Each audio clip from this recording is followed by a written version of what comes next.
Well, we're in the losers bracket still of the playoffs, everybody. Brax's Khaldor is our starting map, and we have the Cats going up against the Krankle crew. Now, this is about who still has a shot to move on to the grand final and who is going to take third place, because the loser is taking third and, of course, out of the tournament. Cats against Krankle crew. And yeah, the Krankle crew, an amazing performance against Team Ash in the previous series. That was honestly not something that I expected. If you haven't checked that out yet, you definitely should. If not, you're missing out. So, very nice. Let's see if they can do well against the Cats now too.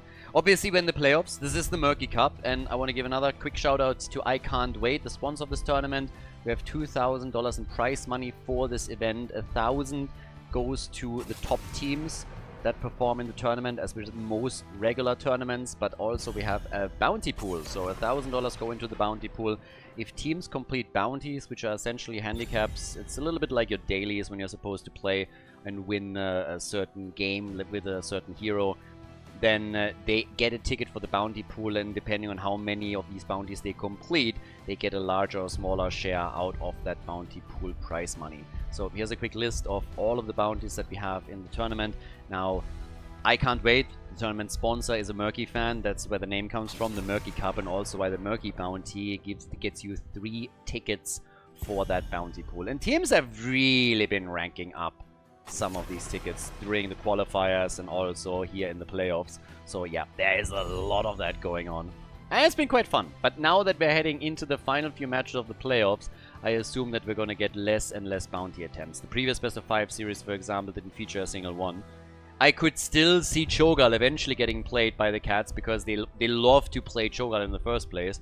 And most teams know that, which is why Cho'Gall has been banned over and over and over again against them. But if at any point they're going to have a chance to go for Cho'Gall, they will likely try and do exactly that. So, with that, we now have Garrosh as our first pick for this.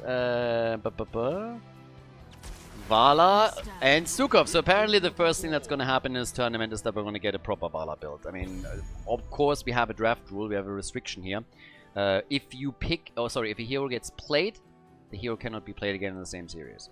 So Vala is going to get played eventually, so they're going to try and get one of those comps out immediately as the game begins.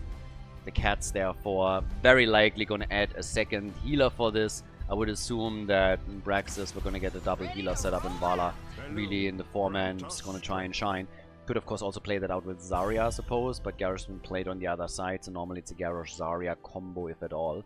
But now Sergeant Hammer for the Krankle crew down at the bottom of the map, together with Malfurion. Side laners will be interesting on Braxis, so yeah, that's another one. But very interested who takes the lead in this series, especially after the way that the Krankle crew presented themselves in the previous best of 5. But the Cats, obviously, they've been waiting. They've been waiting for their opponents. They were chilling. They were analyzing a bit what was going on in the other match and just debating, hey, how do we deal with this? What do we want to draft? What is like the idea here? And yeah, time will tell. So, come on. Final ban after Urel has just been banned out. They're getting rid of Johanna. Okay.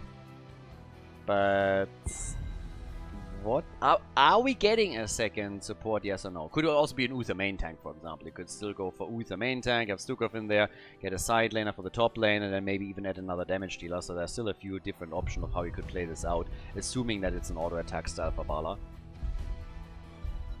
But I guess a lot of this is going to be answered right now as they add Murden and Chromie.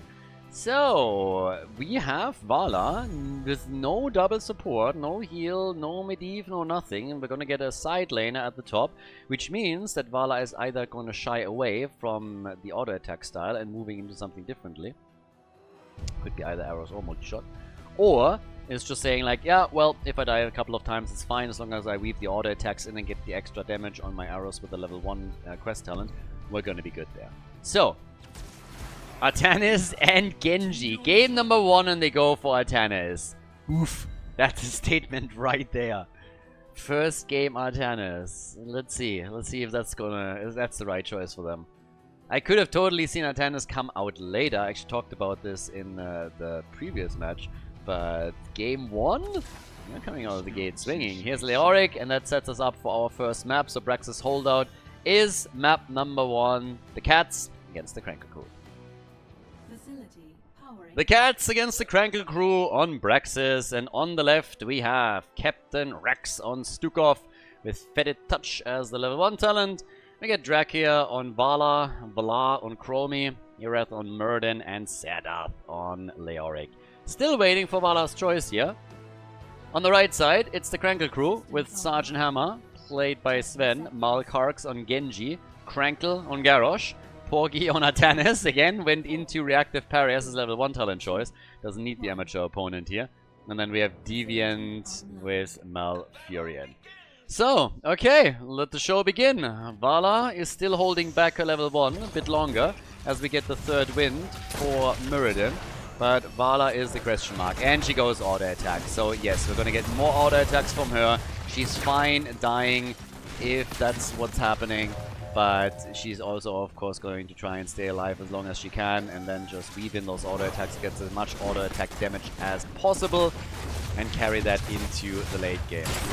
Yeah, time will tell. Right now, Genji, careful, my friend. Now Leo at the top. He's already working this in against Porky. I mean, keep in mind, Leoric against Atanas is currently the match that he's going to have to battle out for the remainder of this one. And down at the bottom of the map right now, it's again Garrosh in trouble, and he's dead. Garrosh gets killed. The Cats with first blood in game number 1. Good start for them. Very strong draft also. It depends a little bit on how well Draka is able to run with Vala here. But that ball is destroyed essentially instantly. 2 of the damage dealers are currently not in a position where they can help out because they're going for a mercenary camp instead.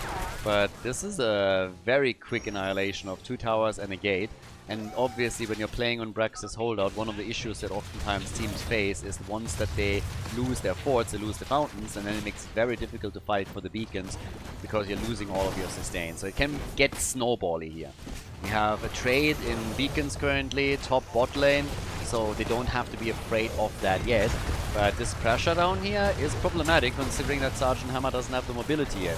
So whenever Stukov just simply drops his lurking arm, Sven can't do anything about that.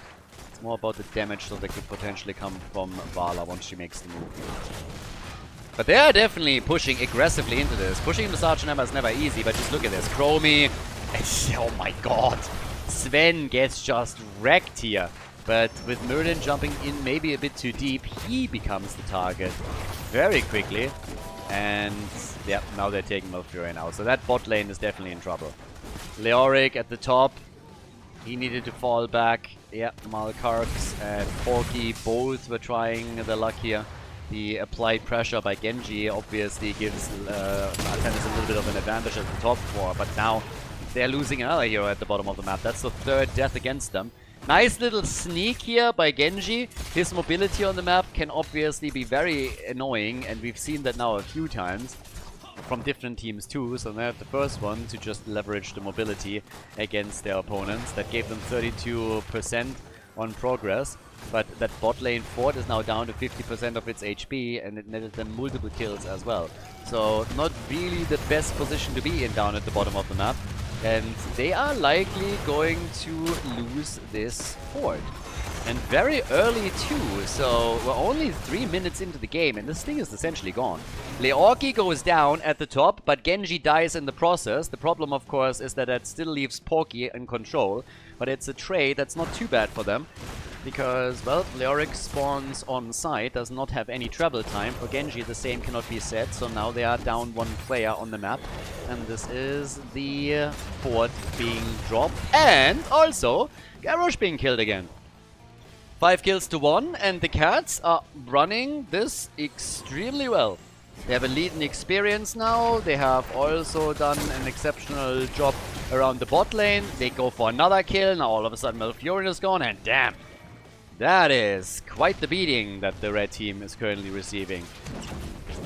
Nice little swap attempt by Porky. I really like what he was trying to do there, but it didn't work out for him.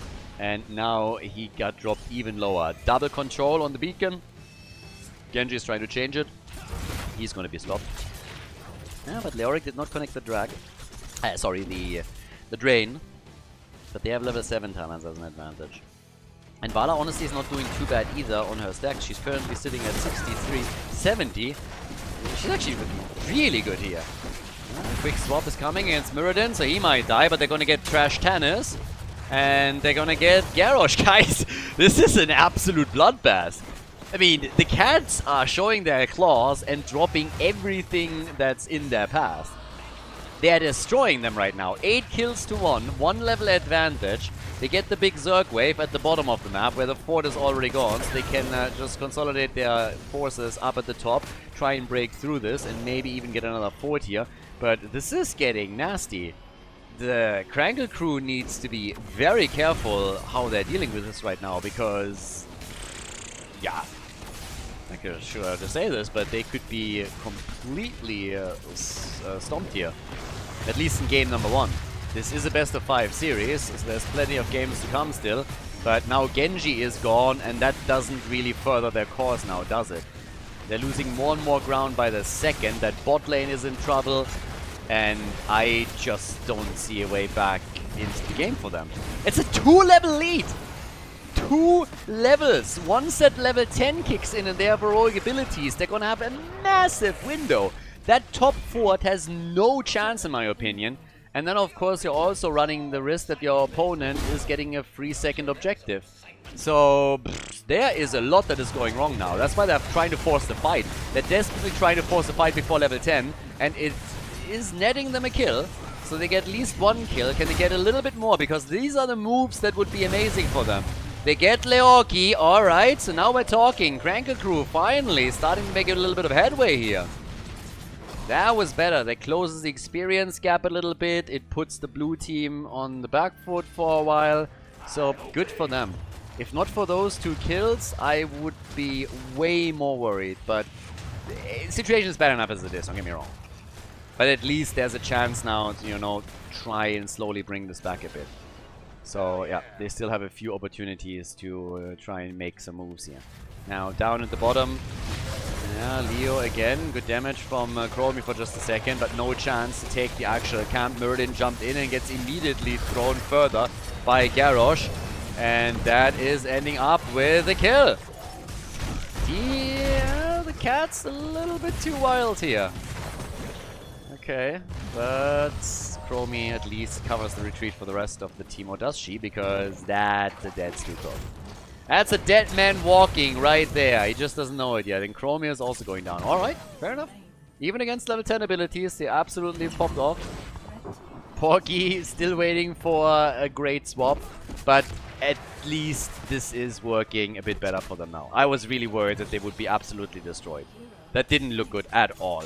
Now they've taken the fort out at the top lane. Next objective is coming up. They closed the gap in experience. You could actually make an argument that the blue team was inting a bit. But yeah, that was still a bit bananas. So yeah, so far so good right now. It's an interesting one, honestly, that we're looking at here, because the domination in the early stages was absolutely real, and then just everything got destroyed on the blue team side.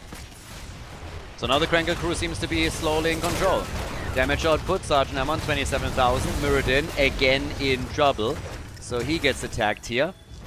We'll do a little bit more on this. Maybe get a kill. Nice. Here's the opportunity. And it's so close. And there it is. Stukov is dead. Stukov gets murdered, so he's gone. 9 kills to 7, and the Krankle crew, I mean, they flipped it. They really did.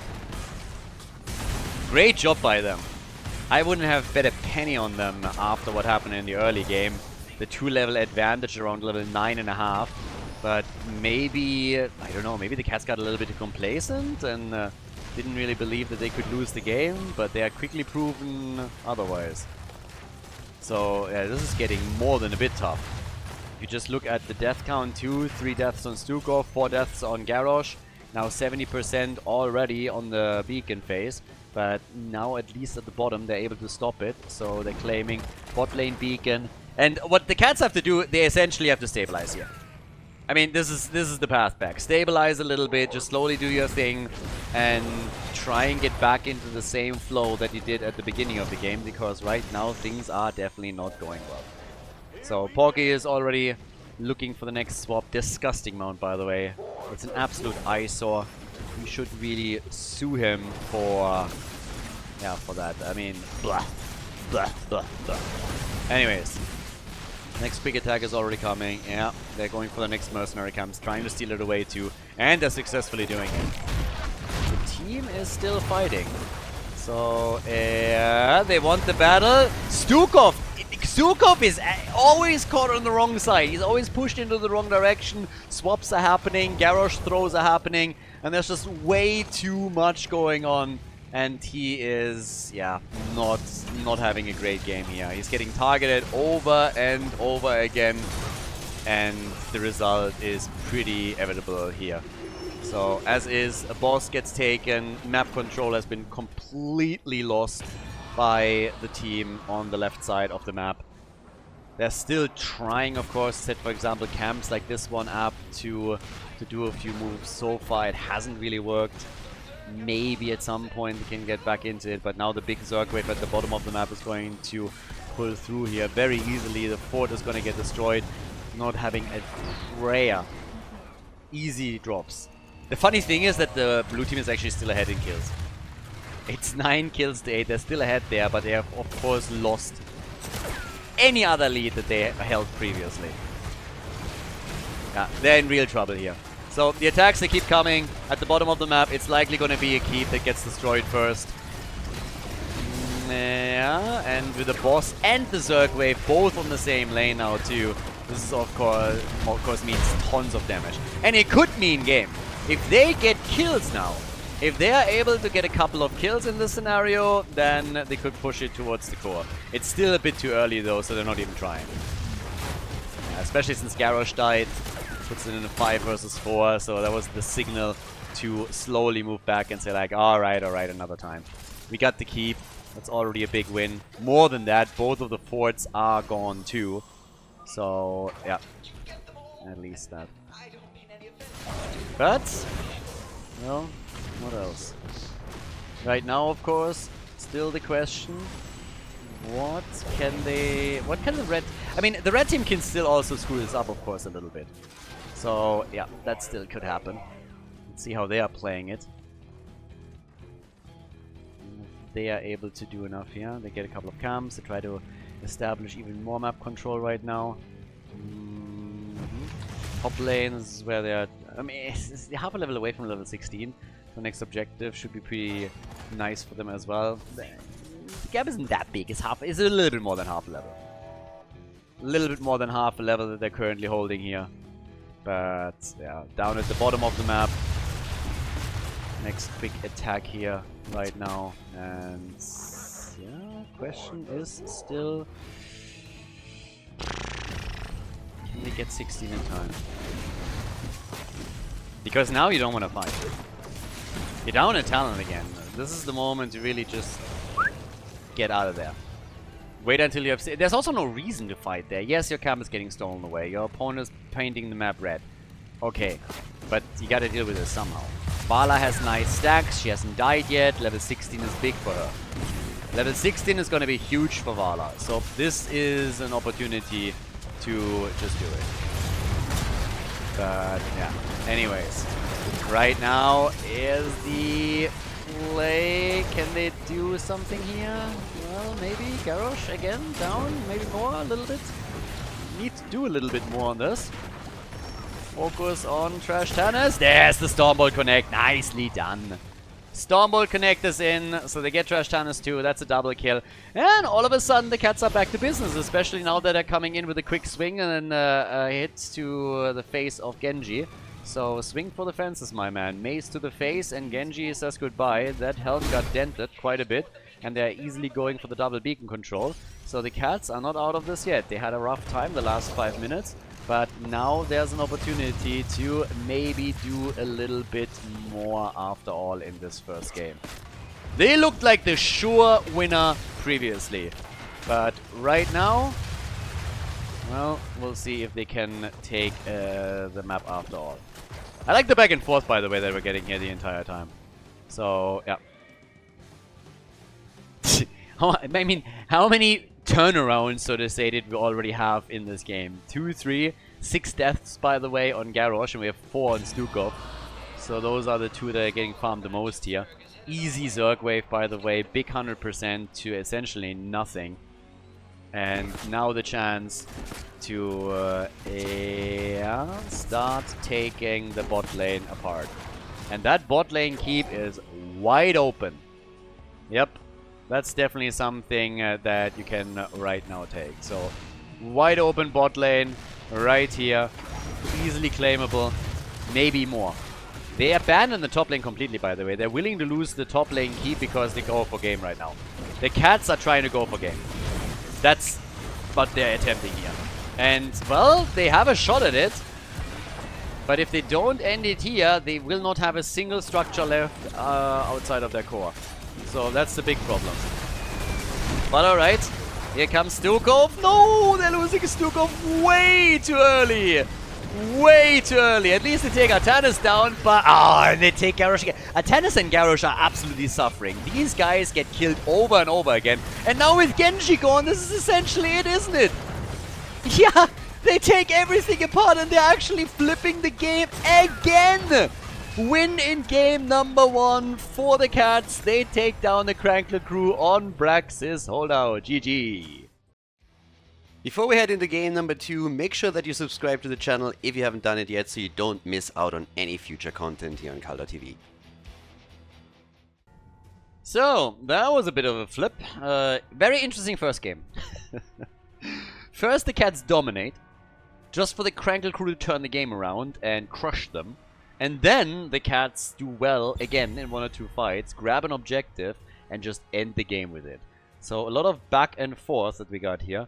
And I'm totally here for it. 1-0 lead for the Cats. And now we'll see on Infernal Shrines who's going to be able to win the second map. Now, quick reminder, the 10 heroes that have been played on the previous map cannot be played again. So those are out. That limits the pool slowly as we're progressing through the match. But currently it's not going to play that much of a role yet. But eventually it will. So this is also for 3rd place. Whoever loses here takes 3rd place in the tournament. And the winner moves on to the losers bracket final. And, well, once that you are in the losers bracket final, you have a chance to make it into the grand final, obviously. And that's going to be a best of 7 series that we have. And it's going to be a really interesting one, too. I honestly can't wait for it. It's going to be massive, massive fun. So, yeah, we'll see who takes it there. Anyways, with that, oops. Alright, so we got on Inferno right now. Bans on Junkrat and Lucio. So they're trying to get rid of Overwatch, which I can absolutely understand. Let's ban them all. Let's ban all the Overwatch heroes. Get rid of them right now. So, Hogger also banned out. And we get Jojo as our final one. Well, sorry, the final one in the first rotation on Infernal Shrines. I mean, Jojo in general is... essentially, what the blue team did is they banned out 2 of the best ones that we have on Infernal Shrines. Keep in mind that Leoric has actually already been played. That leaves you, when you're talking about the Shrine control, probably with Blaze and also with the Haka, so those 2 are still open.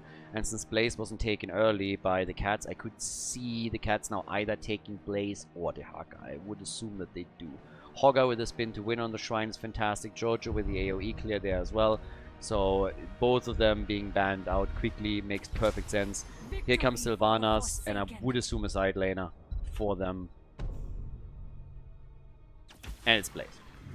So, with Blaze taken, that leaves, I guess, the Haka. There's a couple of more options, obviously, on the side lane. You could still go into Urel if you wanted to.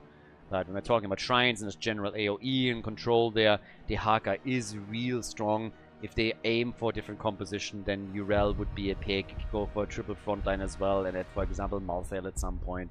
So still plenty of options and different strategies that the Krankle crew could play, but I think the Haka is quite likely. They go Rhaegar and they go the Haka. Okay, so we get the Lightning Shield, we get the Haka with the AoE. And yeah, that leads us to the main tanks. I guess Diablo is either going to be picked or banned. Would be personally a bit surprised if he is not being addressed at all. So we'll see. But right now, what do you ban? I don't think they are going to ban Diablo. I think if they can, they're going to pick him. Yeah, they banned Mal'Ganis. Yeah, they've seen Mal'Ganis played in the previous series. So that's one that they're going to get rid of. If anybody is going to ban Diablo, it's probably going to be the Krankle crew here. And always when we have Sven in the game, he has a lot of heroes that are very annoying to deal with. That just like are designed to. Oh, yeah, that's the thing with the cats. Cho'Gall gets banned against them.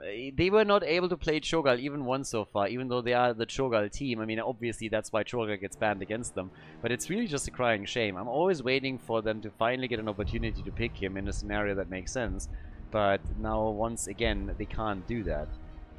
And as the game continues, Cho'Gall will become more and more powerful, with more heroes being eliminated from this series. So the chances of the Krankle crew banning Cho'Gall are increasing with every single map. I mean, let's for example imagine Greymane or Tychus get played, you know. The more heroes get played that Cho'Gall is weak against, or that could counter Cho'Gall to an extent, the more powerful he becomes, and then they're going to just ban him out game after game after game. It's a bit of a shame, because I don't think we're going to see him here. I would have loved it. But yeah. Either way, so we get ETC. ETC frontliner. We get a few more games now with ETC. And we have Tracer. So, Hanzo and Tracer for the Krankle crew. And then our final pick for map number 2. Cats looking to extend the lead, of course. We need a bit more damage for them. That's definitely not going to be enough yet. Nice frontline though. Good stuns for them. Very engage heavy what they're trying to do here. They got Kayn for control around the shrine, around the objective. And here comes Kerrigan. Nice. Okay, Stun City, baby. Let's see if that works for them. Ladies and gentlemen, Inferno Shrines, the second map of the Best of 5 series. Second game in the Best of 5 on the left in blue. The Cats, ladies and gentlemen. Captain Rex with Deckard Cain and Sapphire on level 1. We get Valar on Kerrigan. Drakia playing Sylvanas. Haven't seen her in a while. She got banned in most series. But that gives us also Hirath on Anubarak at the front line, and we get Sadath on Blaze. ETC making a bit of a comeback here, getting played by Krankle right now, with Deviant on Rhaegar, we have Porky on Dehaka, and Sven on Tracer. And last but not least, we get the man with a bow, Hanzo, played by Malkarx, as we're waiting for those arrows again to hit home. I like specifically that we now have Kerrigan. Kerrigan should be quite a bit of fun in the context here. I think this is going to be pretty sweet to see how she's going to perform in this game now.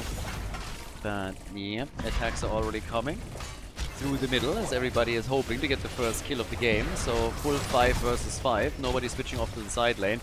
But I think that's going to happen in just a few seconds. Porky is going to try for a quick drag. Tunnels out before they can completely stun him out here.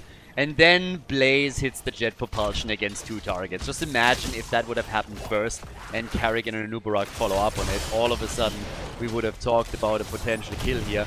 But as it stands, that obviously wasn't happening. So, yeah.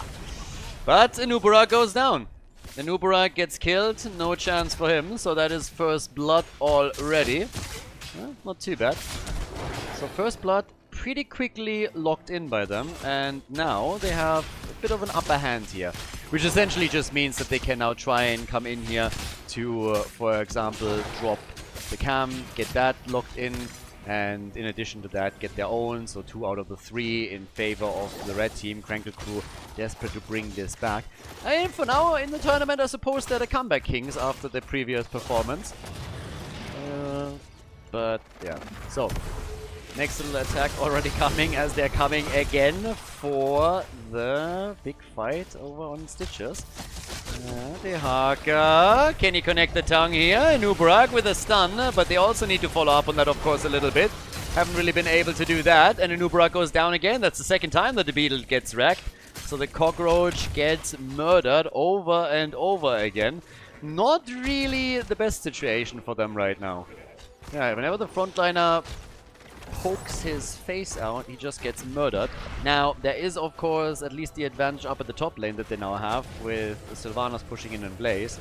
So, as the red team is looking for kills, they are getting some structural damage. Not quite sure if it makes up for that, though. And Nubarak definitely needs to be a little bit more careful how he plays this out. Now, the first objective spawns down at the bottom of the map. We're having, at the same time, the camps claimed. Of course, you want to set them up towards the top so that you can easily push that out. Make maybe a little bit of damage with the camps themselves. So, yeah, that's the idea here. Sylvanas is staying a little bit longer, as at the bottom lane we already have Vala in position. Krankle sitting at the sides, yeah, hoping that he can surprise somebody, get a power slide in and allow someone else to follow up on it. Yeah, and now Dehaka is the only global in the game, still sitting at the top trying to defend against the camp that was taken before that. Down here, Hans has to jump out. Objective, Blaze is on it.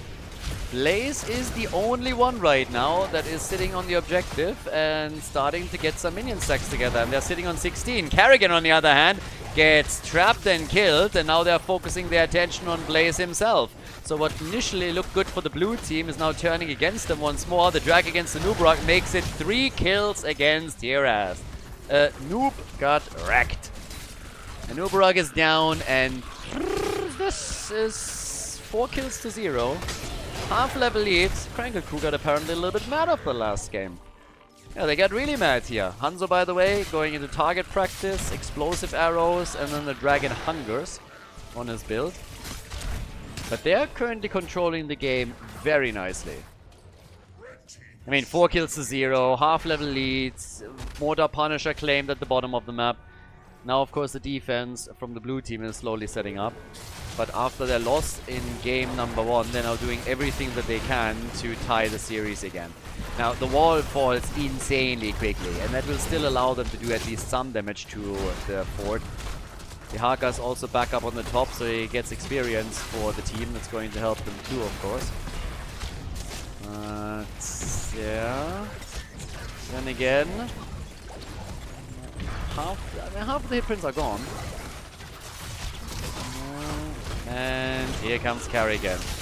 Kerrigan missing the combo here. Yeah, she didn't have a great game so far. They need to execute those aggressive plays as they dive in for kills. And up to now it hasn't worked out. But now it does. There's the double kill. And make it a triple, baby. Vala with a big play against Tracer. And now we're talking. Drag here is pausing the game because they're celebrating. Applause, round of applause. So, yes, it has nothing to do with Blaze disconnecting. The real reason is that they just realized they got some amazing kills and they're celebrating them. I'm actually going to take a quick look at that. Have a look at this one. So, first they get the double kill here. And then outside of that, they're also able to follow it up with another one from Kerrigan against Tracer. So 3 kills in total, and that puts them into the perfect position. Blaze was actually celebrating so hard that he kicked his PC and it turned off immediately. So he blue screened completely. Happened to me one time as well. I was actually playing, it was a long time ago. But I was playing Warcraft 3 one-on-one and I was killing a guy completely. I mean, obviously I am under at the time because, you know, I have style, I have self-respect. And I was playing against an orc and I was kicking his ass up and down the game for ages. And when I knew I won the game, I killed everything that he had. He had a couple of structures hidden on the map that I needed to find. So I was just taking it easy, you know, celebrating my victory, stretching out a little bit. And as I stretched my legs under the table, my big toe hit the off switch on the power plug. And all of a sudden, my PC went black.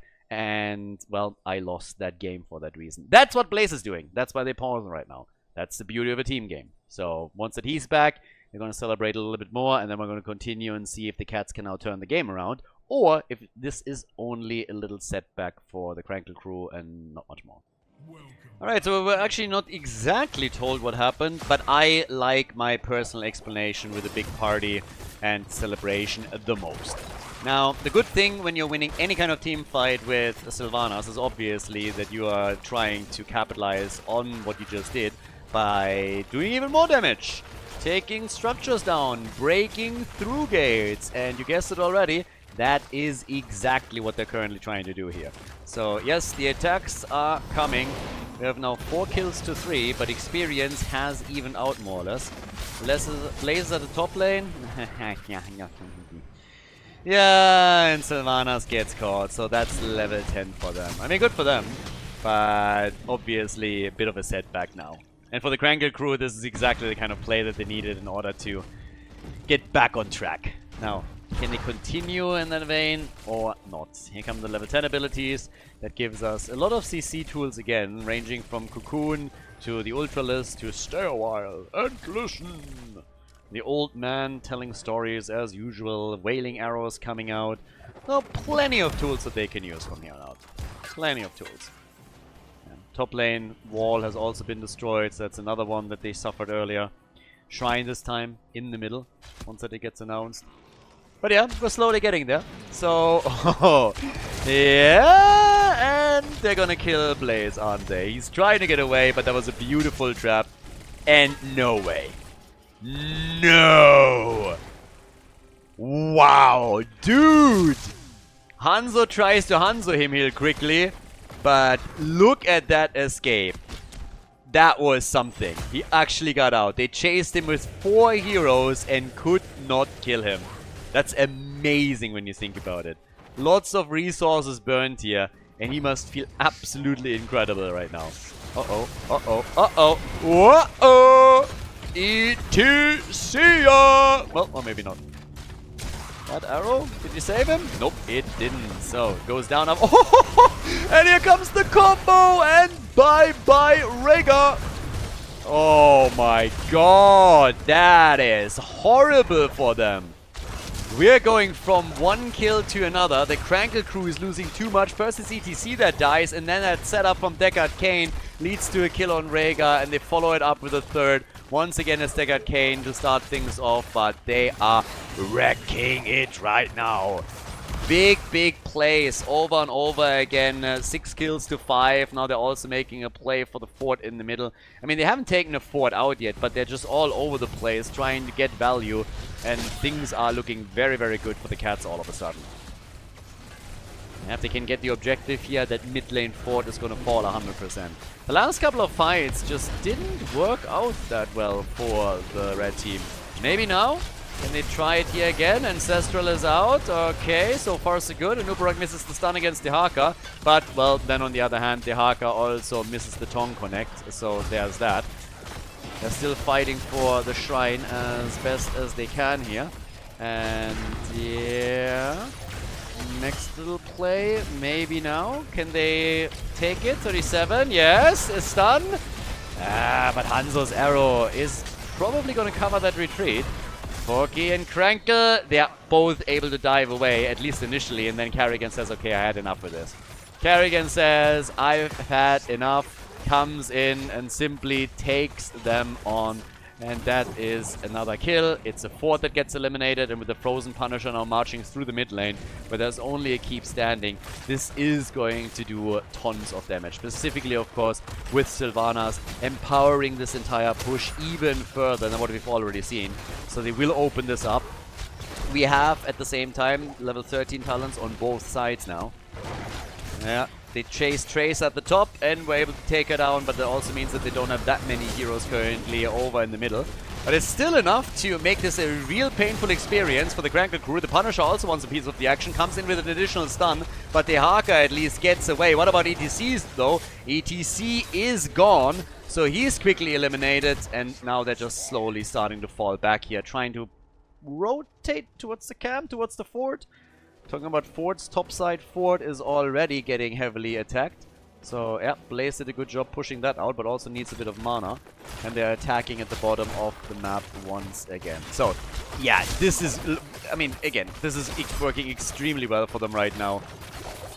Things are looking fantastic for the Cats. They already did a stellar job in game number 1. The comeback that they executed there was great, and now in this one it's a bit of a similar situation, not quite. I mean, early on with the 4 kills to 0, of course the red team was looking good, but here, yeah, we'll see. For now, it's just camp after camp. After those 4 kills, by the way, they only got a single one, not much more than that. Now 16 is mega close for the Cats.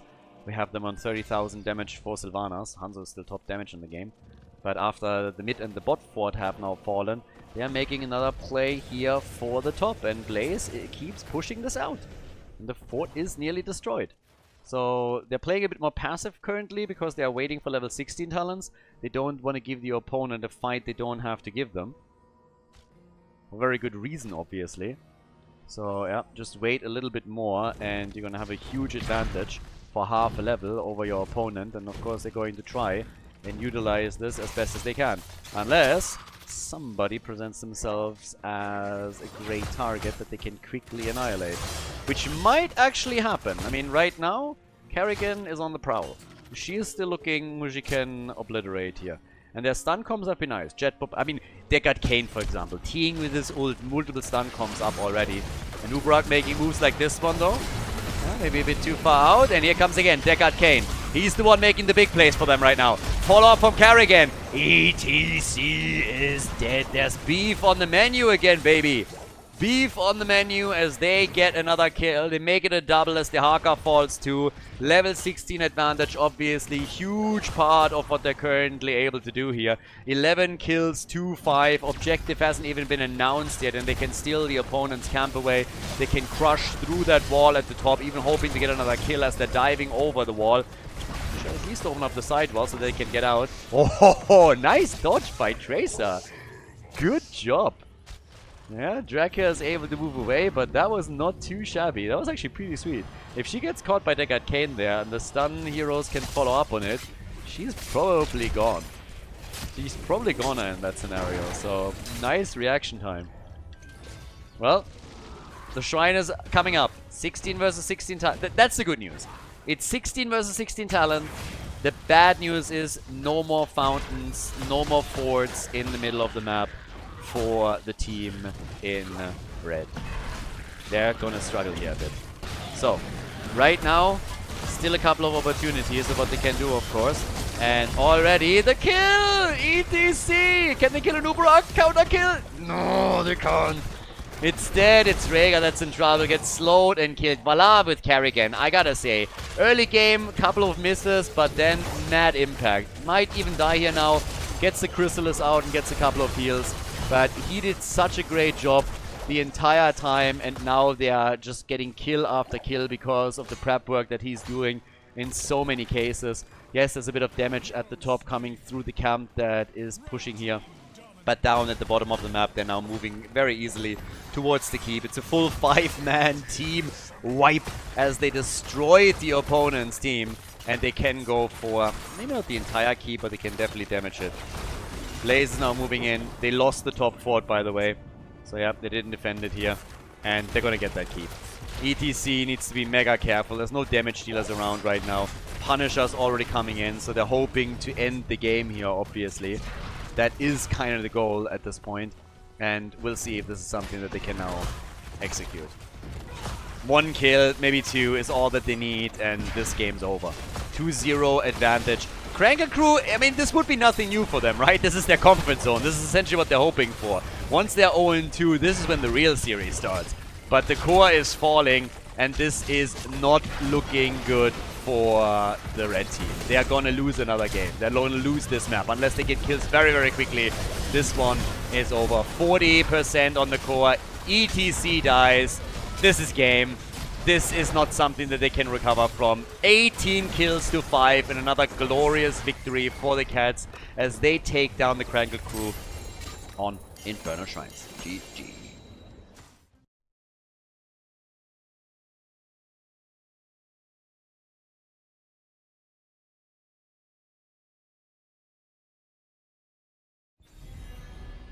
Alright, game number 3, match point. 2-0 lead for the Cats, everybody. The Krankle Krew is down 1 game. So this is exactly where they want to be. This is their sweet spot. This is where the real match starts for the Krankle Krew. 0-2, this is where they feel at home. So get ready for another reverse sweep here from them.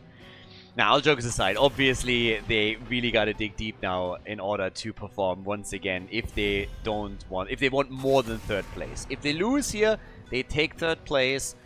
If they win, they have a chance in the grand final. So, yeah, we'll see how this plays out. Actually, I think I'm lying. Wait a second. Wait a second. I think I'm absolutely lying here. I think if they lose... No, my bad. I thought the entire time we were already 1 match ahead, but we are not. Sorry, guys. If they lose here, they are 4th and not even 3rd. I was talking in the previous series for some reason all the time about the loser being 4th place, but I was absolutely dead wrong. This is the series where the loser is 4th. Okay, that makes things even worse. Alright, so that's bad news for the Krankle crew. Again, if they have to try and move to the next round here. Oh boy, I was actually about to rob you of a best of 5 series. Look at that. I thought like, we're going to the best of 7 after this. And I was like, wait a second, no, we're not. So, that changes things. Well, I guess it doesn't really change things for the players currently in the context that they're in, but for the result it changes a lot. So if you lose now, you're 4th place. If you win, you are guaranteed to be at least 3rd and still have a chance to go into the grand final. Now, with a 2-0 lead, there's of course a chance for bounties now. Maybe now they're going for an early pick Cho'Gall. Maybe they're going to do that. They know that if they don't pick Cho'Gall now, he's going to get banned. It's 2 on the Spider Queen. They could play Cho'Gall here. And they're thinking about it. You know they're thinking about it. But they go Greymane and they go Variant. Boo! Boo! No love. Here's the bounty board again. Again, guys, they have a 2-0 lead. So if any of the teams is currently looking to complete a bounty, then it is going to be them. They still have a shot at doing that. They could try and get Cho'Gall or anything else as the game continues and pick one, but with the opening that they've already chosen here, it's highly unlikely that they're going for a bounty immediately. We'll see. We get Tyrande and Medivh on the other side. Greymane Variant, so very easily going into a sniper comp. The Cats have to discuss a little bit whether they're willing to go for a bounty or not. I think they're currently one of the teams that completed the least bounties, but we're also so deep in the tournament currently that it's tricky to say like, hey, yeah, we're fine to complete a bounty here. Because bounties are risks. Cho'Gall gets still banned out, so, I mean, that was a given. The second that you don't pick Cho'Gall in your 1-2, you know that he's gonna get banned. I explained why in previous drafts in depth. And yeah, now it's just a question of what else are they gonna play. Are they gonna go for any other bounty? Cho'Gall is kind of their trademark, which is why they have never been able to play it here. But here comes Falstad, and we get Anduin now. Alright, so the father and daughter duo on the side of the Cats right now. Yep, absolutely like that. For Varian, it's also nice to play, to spend a little bit of quality time with his daughter over here. That's good for family cohesion. So Falstad is going to be with this. We're going to get some... Ooh, we get Tessida. Nice. And Arthas. Okay, they like Arthas here. So Arthas, Tessida, Medivh. Always nice for Arthas. Get a portal in and then immediately come through with a Howling Blast and get a bit of Frozen Tempest action in. And then on the left side for the blue team, the final pick for match point number 1. Yeah, well, we still need a side laner. One would think. You know we're going up against Hogger, so it is Malthael. Alright, ladies and gentlemen, Tomb of the Spider Queen, game number 3, and we get Malthael as our final pick for the 3rd map of the best of 5 series here in the losers bracket of the Murky Cup. 2-0, the Cats on the left. Anduin played by Captain Rex. We got the Lightwell on level 1. We have Drakia on Greymane. Hirath on Varian. Sadath is playing Malthael. And Falstad by Valar. Over on the right side of the map, we get the red team with Porky on Hogger. We currently have Malkarks on Tassadar. We get Krankle on Arthur's coming in with Frost Presence as his level 1 choice. Tyrande played by Deviant with Lunar Blaze. And then last but not least, we get Sven on Medivh. Alright, and we're back and good to go. Seems like Sarath has a couple of problems with his connection, and it's all fine. Interestingly enough, every single time that they paused the game so far, they've been talking a little bit about the weekend, and just like trash talk, small talk, the usual. And Drakia, who lives in Valencia, same as me, he was a bit complaining. I was like, yeah, it's warm, and he wants to move somewhere else. Are you insane, dude? I still can't understand it. I mean, yes, in summer it's very hot here, but you have air conditioning everywhere, so that's not really a problem. Other countries, it's so horrible throughout the entire year. I mean, our winter, for example, really winter, the coldest that it gets at night in Valencia in the year is 1 or 2 degrees Celsius. So we don't even drop below 0. It's amazing. And then during the day, again, sometimes we have a lot of wind, so that makes it a bit colder. But it's just so unbelievably nice. You can do outdoor sports throughout the entire year, basically. And it's just such an incredible luxury. So many people, I think, that grew up here don't really appreciate that and really need to live for a year or two in some northern European countries. They will very quickly change their mind on this. Too much rain, too much like, ugh, you know, it's not even snow. You picture snow and they probably picture these images, you know, Santa Claus, white snow everywhere, snowman, and all that stuff, couple of snowballs. But that's not really what most of that snow is, unless you go to Finland, Sweden, and all of that. But if you are staying in Middle Europe, then all of a sudden that snow turns into like some really disgusting, bracky water on the ground. It's just like, ugh, and blah. So, yeah, not that nice, pristine snow that you see in the Christmas card. So, yeah. I have so many people that come here from northern parts of Europe, maybe from the UK or so, and they're just loving it and always are dismayed when they have to go back, and they're like, oh my god, bad weather again, all that stuff. But yeah, no idea, so I guess it is what it is, but Drakia, my friend, you don't even know how amazing it is here. And if you think this is a little bit too hot, move to the northern parts of Spain. You're still going to be in a pretty nice environment there. Anyways, I am very, very happy that I live here. I think he honestly is too. But yes, Valencia is amazing. I am so unbelievably happy that I moved here and tried this out. So yeah, good stuff. But yeah, a little bit of a side tangent. As I said, we are obviously in game number 3, and this is the first match point for the team on the left side. So it's really time for the Krankle crew to step it up a bit. I kind of screwed it up in the last series and this series with what happens when you lose the game. So this is actually the series that will determine who's taking 4th place in the tournament, not the last one. My apologies. But yeah, right now, this is the moment where the Krankle crew can decide what's going to happen. Are they able to make it to the next round? Are they going to be able to fight for, I mean, first of all, get 3rd place at a minimum, but also fight for the win of the tournament itself? They would have to dig deep for another reverse sweep in order to pull that off. But it could also be that the cats just come in here, they didn't even try a bounty. They just went in and said like, alright guys, we're going to win this game. We're gonna win, we're gonna smash them, and we're not even gonna give them a chance. We're gonna take everything away from them. Their lunch money, their girlfriend, their car, their boat, their house, whatever they may be.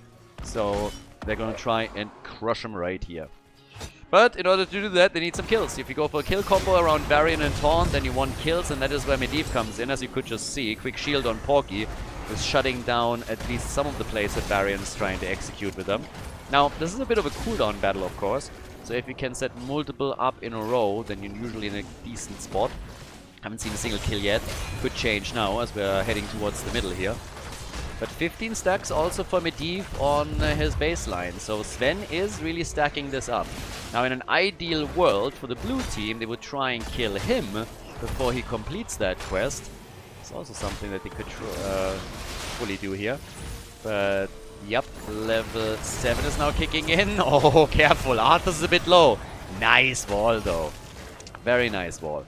And Drakia, in the meantime, bit of damage. Taking one of the towers out. That's the beauty when you're Grey main. If your opponent tries to take out a couple of your heroes and sends multiple heroes up there, misses defense on another lane, you can always send Greymane in, destroy a few towers, or a gate, or just do a little bit of damage on the boards. So another taunt, this time against Tassadar. Trying to take him out. Not yet, but what about Varian? Maybe overdid it slightly, and he's still able to get away. The father-son duo over here with Captain Rex just making sure that he can pull Varian out of trouble whenever he goes a little bit too deep is so far working. Tassadar, on the other hand, gets killed. Yeah, that old school comp attempt that we are seeing from the Krankle crew is so far doing okay, but they are still suffering a couple of losses now that not only Tassadar but also Hogger has died. They literally go for this old school Arthur's Tyrannus setup, but now all three of them have died. So yeah, 3 heroes are down, and again the cats! And they kill him just after he completed the quest! Quest complete! Time to feed. Yeah, always true. I mean, right now, this is 4 kills to 0. I've seen this somewhere before, by the way. This is exactly the opposite from what we've seen on the previous map, where it was the red team that had 4 kills to 0, and then the game fell apart for them. But good on Sven to complete at least the quest. That was pretty big. If he would have lost 38, 39 stacks with Medivh, ah boy, I would have been mad. He would have been furious. So, fantastic play by him. Locking that in before he got killed. Now we got the Web Weavers, and this is going to be big, because Web Weavers plus level 10 advantage. Ooh! That is going to hurt. That fort in the middle is already exposed and a bit low, so this is really the moment where you can completely start crushing this. And it's going to take a little bit for the red team to bring this one back. So we should see at least one fort fall, maybe a few heroes too. Last rights, bye-bye. Medivh isn't here, can't shield it up, so that's 5 seconds cooldown reduction for the ult on Malthael. Gets his first stack. Falstad flying in, they're pushing Tassadar back, and this is going to seal the fate of the bot lane fort. Top side, yeah, Malthael is helping the Web Weavers out a little bit, but they're now collapsing onto Porky at the bottom of the map. I mean, the bad thing, obviously, outside of just losing heroes, is also that they're continuing to lose gems. That's another 9 that went down the drain from Hogger. So yes, level 10 is in. By the way, look at level 10. We're actually getting a Syndragosa here. Syndragosa, Archon, and the ley line. Alright, so here comes Syndragosa. But they might get a kill on here. Not even that. Gust is used. Here comes the portal. But the Howling Blast doesn't connect. And all that shit that they just threw out. And they get nothing for it. The opponent just walks away. Calmly.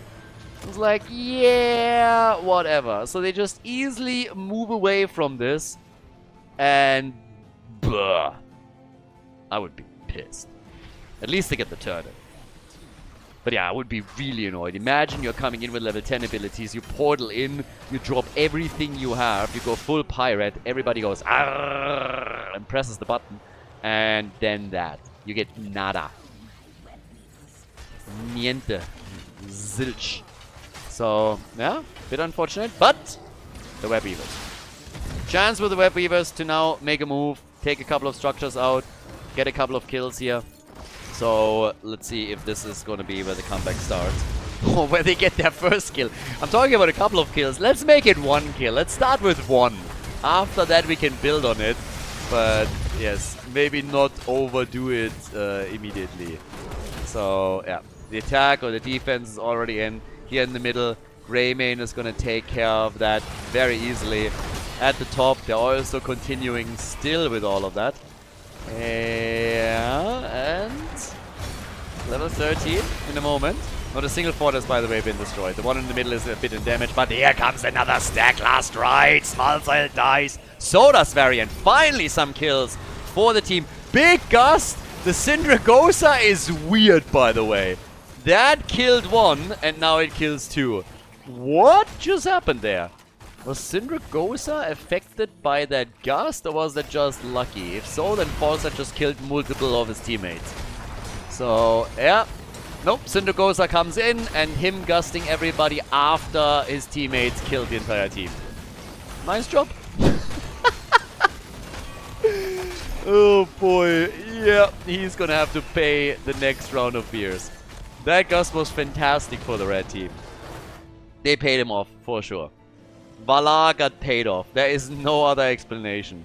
I don't know how much they paid him, but he definitely got paid. So yeah, 7 kills to 4. Very early boss. So yeah, now we have momentum. Momentum for the red team. But that was actually kind of funny. I think they would have both walked away without dying if not for that gust. Now, still, all of the forts are still standing. Red team lost 2. And I think even this one at the top is not going to fall. While they have lost multiple heroes now and the experience gap has shrunk, gems were also lost, of course. There's still some hope. Talking about gems. We have on Hoggar 27 gems now. They have in total 56. So there's another turn-in that they can go for. They have the gems. The blue team just lost them. So, yeah. This game became awkward all of a sudden. Reminds me a bit of these back and forth comebacks that we had now between the two teams several times already. So this is just a continuation of exactly that trend, I'd say. Tyrande, a couple of nice hits. They're portaling it back up, and Malthael is dead. And he knows it too. He's not going to survive. Well, actually, he might. Falstad has also Gust back up, so they need to be careful who he plays for. Maybe he's a double agent after all. Could have maybe tried to use it here, but they get away. Archon, alright. Syndragosa, and they're going to be still fine, the looks of it. But, yep, there we go. And Malthael also has his ult up. Malthael can ult, does ult, and gets another stack. That's 3 stacks, 15-second cooldown reduction. He's doing great on this. So, yep, they are hitting hard on these. Oh, that fort. It's actually kind of amusing that it hasn't even fallen yet. So while they got it really low, they weren't able to take it down. Falstad, here comes the gust, maybe now. Yeah, Tyranda's gone. Tyranda's gone. Medivh gets away. What about Tacita? Okay, he gets out too. And he has 10 gems now. They lost a few gems. They're back to 58 at this point. But the momentum has again fully turned. So now it is once more the Cats that are just doing fantastic. They're taking down forts that have control over the game. It feels like this entire series has just been back and forth, back and forth, back and forth. From game number 1, game number 2, we saw always a bit of a swing from one play to the next. And now with both teams on level 16, the structural situation on the map still favors the Cats significantly. And of course they now also hold the lead in experience. 17 to 16, level ahead. And on top of that, we have them with another turn-in that they can complete if they deliver the rest of their gems. So they definitely get there. Down at the bottom of the map, Hoggar with 51 gems now. Yeah, Hoggar is the gem boy for them. If he dies, they are in trouble. Blue team turns in. Yeah, they need to keep Hoggy safe. Medivh has a special job now. Gets taunted, by the way. Yeah, right, and has to drop the ley line in order to survive here. That's a big cooldown that he just burned. Would have been nice for their defense if they had it. So, bit unfortunate. I'm not going to be too much of a fan of losing that. It's going to be back eventually here, but maybe during the push even. By the way, on the damage numbers, Malthael is sitting at 30,000. He has already 15-second cooldown reduction. He could really go somewhere with this. We have 50,000 for Greymane, 35,000 for Tacita, and Falstad is now down at the bottom of the map. Malthael was at the top, joins up with the rest of the team in the middle, as they're trying to take a few more of these out. And yeah, so far so good. I mean, currently we're doing pretty okay with that mid lane keep that they're trying to attack. Falstad also doing the same thing at the bottom, breaking through the wall here. They're extending that lead experience even further. I mean, just look at it. 19 to 17 now. They're hoping for an early 20 with this. And things are currently looking pretty okay for them. Leyline is back out. Hoggar's now coming in. Keep in mind, he's holding the gems for them. Here comes the Syndragosa. Gust right away as a response. Taunt on Porky as he was attempting to use his ult. But they lose Malthael. Malthael gets destroyed, okay. And it forces the blue team back. But Malthael is now gone. So, didn't get an additional stack during that fight. Bottom keep took some damage. They opened up the wall at the mid keep too. So, Good for them. But the amount of gems that we're having in the hands of the red team is starting to become a little bit absurd. 109. So, yeah. Nothing too insane, but that's a double turn-in, and you have a boss that you can go for. But while they go for boss, there's a push at the bottom. And if they go for the boss, they're going to lose the bottom key. But I think they've already accepted their fate here. They already accepted that this one is going to be taken out. Yup. Yup. Oh, actually, there it is. So they split their forces. They were trying to at least defend or push them back, but couldn't. Now we have a boss and we have web weavers. Against level 20 talents, on the other hand. So yes, level 20 is there. That's a meme. Really? Arthur's wanted to be a hero. They got the fort at the top. This is still a difficult push to deal with. I mean, that's a lot that's coming your way here. False stats. They can't lock him down. He's still able to get away. But I think the forts are going to be lost down. I would be surprised if the forts would survive. Yeah, that would be really, really weird. They got attacked immediately. So, yeah. But there we go. 20 to 19. Fort at the bot lane will likely fall. False stat, Gus. Boss is at the top lane keep, by the way. But down here, this is where the game, or a big part of it, might be decided. They go for Tyrande. False stat! False stat falls! Tyrande dies to Malthael, who gets killed a second later, but can still buy back and does immediately. 4 stacks on his ult. Greymane dies too, and now they're getting chased here. Hogger is absolutely spinning out of control. Once they get a kill, Khan gets locked down, and Porky dies. Yep. That's also gems that they're losing again. Keep in mind, Malthael on 20 seconds on the cooldown reduction now. So he could also, I mean, if he gets, for example, to Medivh and he doesn't have a cooldown, then Medivh is just dead. And they are getting chased hard now. Nice Howling Blast though, but Malthael is in. And again, could go for his ult. Comes in slowly. Can drop the ult, but the shield is also still available. There's the taunt! And the ley line, they can kill him! Malthael! No! They were so desperate to play around the shield of Medivh with last rites. They kind of lost sight of everything. And yup, that's... Yes. Oh, that's a bit of a disaster for them. But, well, that's just what it is, I guess. It's still a little bit amusing, though. But alright. I mean, again, this is where we're at right now. Over on the left side, still next attack is already coming. So that's where we're going to make the next possible move for them. With a camp in the middle. 11 kills to 9. And now having on the damage output also 65,000 for Greymane. Oh, the shockwave! Shockwave, baby! If that connects, if they get the sneaky hit from the side, then fantastic. But weren't quite able to make that move. Another attempt over here. And, well, let's see. The red team has really a big chance now.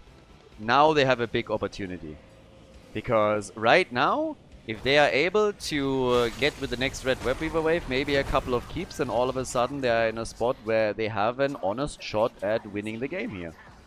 So, yeah, that's definitely still possible. And that would be the first point. Honestly, if they make another reverse sweep happen, that would be incredible. That would be absolutely incredible. Can you imagine for just a second if they are actually able to do that? Go for a reverse sweep here? That would be insane. 2 in a row. We've seen that before. I can't remember who did that. But we actually had it before once. Here comes Syndragosa. That's the opportunity to go for the hit down here at the bottom. Already Gust comes out. Web Weavers are on the way. Bottom Keep is the first one in trouble. But here comes the move. Here's the play. Opportunity to maybe take Malthael down again. Ults are up, a lot of them. Bottom Keep is already gone. Oh, the Krankle crew. Krankle crew. They're actually doing it, aren't they?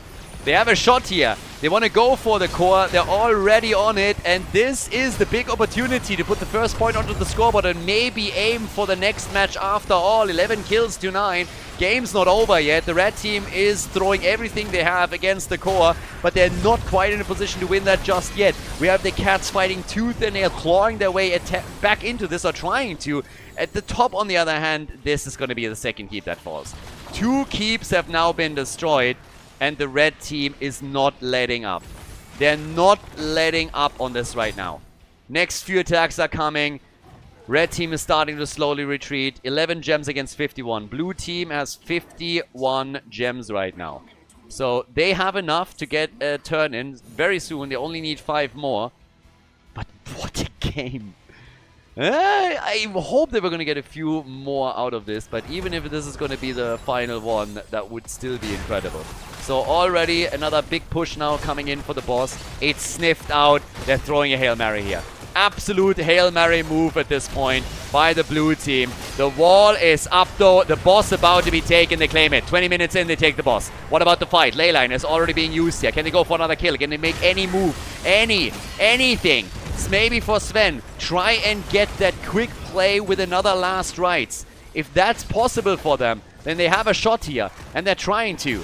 So right now we are seeing everything pushed for that top lane. They want to end with this. It's a very similar situation to what we just had a moment ago at the bottom of the map, where the red team pushed with the web weavers. Now at the same time we have at the top a play with boss. They're having the same idea here, making the moves for the keep, maybe for a little bit more too if they can get a kill, but they can't. Porky, fine.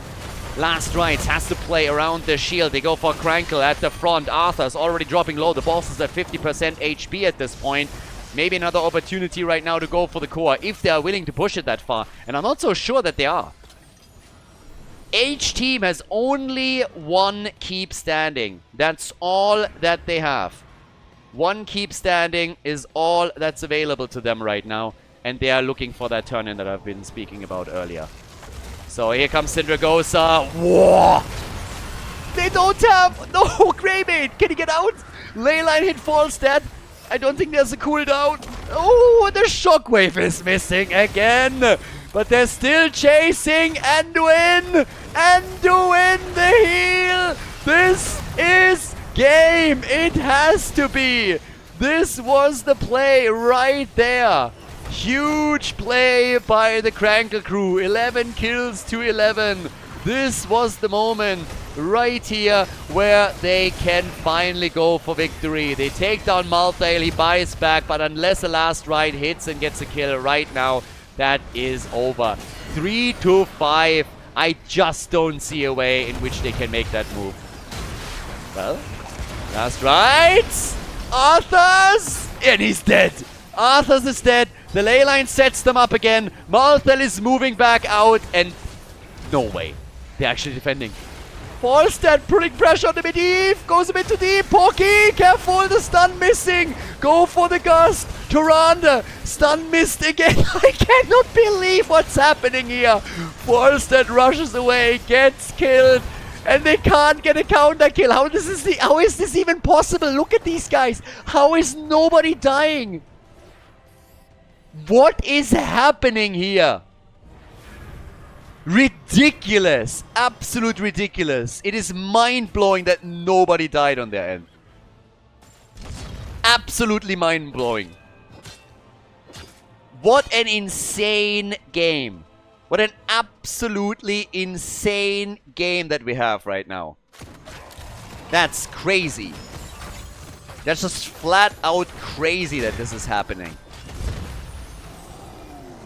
I mean, I think... Medivh and Tyrande were so low, it's unbelievable. I can't believe they didn't die. At least one of them. Look at the damage output. Hassad has 110,000. I think now stuff starts to stabilize a little bit. Gems, it's actually very even on gems. I think this is going to be decided over another team fight.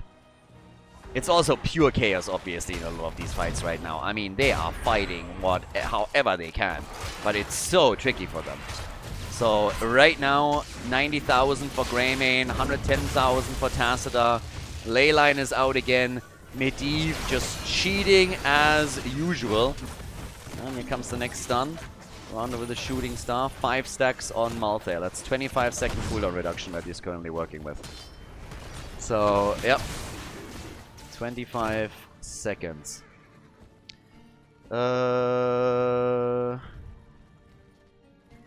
Alright. Now the attempt to go for the turn-in, I guess. Well, at least turn in the gems that you have.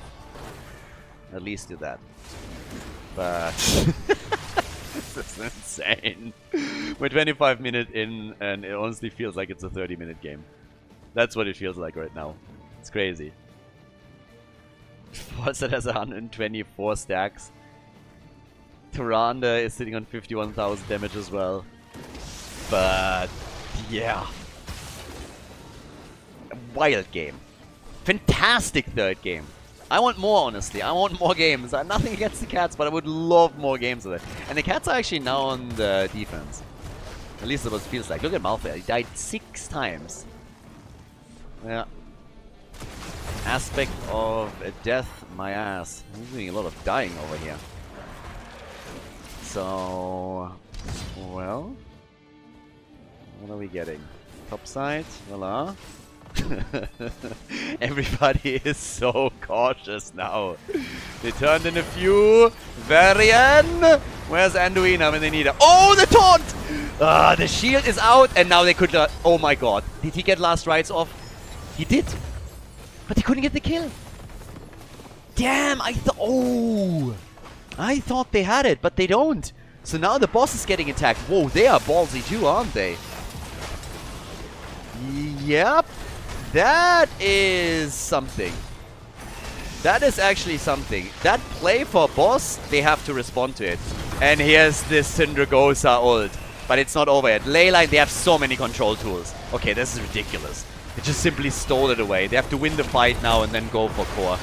This is a win. This is a win. Krankle Crew just won it. Sven is gonna die. Yes, but they should have won it now. Hogga spinning fully out of control here. 3 down. Malthael buys back. They kill Tyrande. They kill Arthas. The problem is I don't think they can't defend. Against the boss this late in the game, I just don't see it. Malthael is already trying, but I just do not see it. 15 kills to 18. What an insane game. Incredible. Totally nuts. 2 attackers, but the boss, I don't think they can deal with it. If Greymane survives, maybe. But without him, just no. They go for Tassadar. They kill him, I guess. No, they don't! What? No, they do. Oh, sorry. Oh, God. I'm seeing things right now. So, yeah, that's it. That's game. And we're going to map number 4. What an awesome series. This is amazing. I love this. Point on the board for the Krankle Crew, and we're going to game number 4.